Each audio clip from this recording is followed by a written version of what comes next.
feature about the New Hampshire train excursion.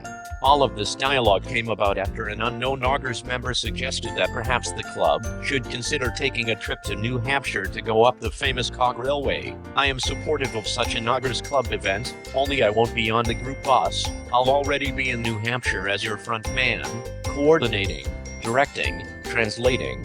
They have a wicked accent up there, and arranging for quarters for the luggage. My wife and I were recently in New Hampshire where my sister resides, and we noticed a snow train advertised. Since it had snowed over a foot, we booked a trip on a Saturday. After a 1.5-hour drive from my sister's, we zipped right on board and into our front row dome car seats. Here's a recap with some pictures and a video of our ride on the Conway Railroad snow train in Conway, New Hampshire. After reviewing it, there is an input request, wherein the member sends the Augers confirmation via the website. It confirms you have reviewed both the Cog Railway and the Conway snow train articles. This input will then be transcribed and converted to complimentary drinks for the Augers group trip to New Hampshire in 2023 once you book your trip.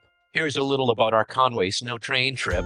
January 28, 2023. There was over a foot of fresh snow on the ground. The passenger list was long with all booking in advance, except for one family who had to ride in coach. My wife and I booked the dome car, which was the first car behind the diesel engine.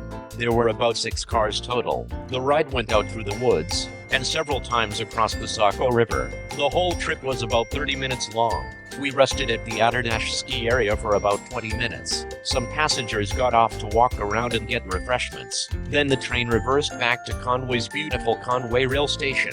The ride was great. The winter views were remarkable with some of the White Mountains clearly in sight. Unfortunately, we saw no wildlife. It was our first ride in a dome car, a restored one, or maybe just an antique.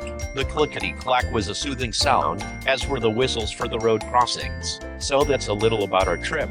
I hope you enjoyed it. If you have any questions about schedules, cost, transportation or lodging, please don't hesitate to email me. My email is posted at the end of this video. Bye for now.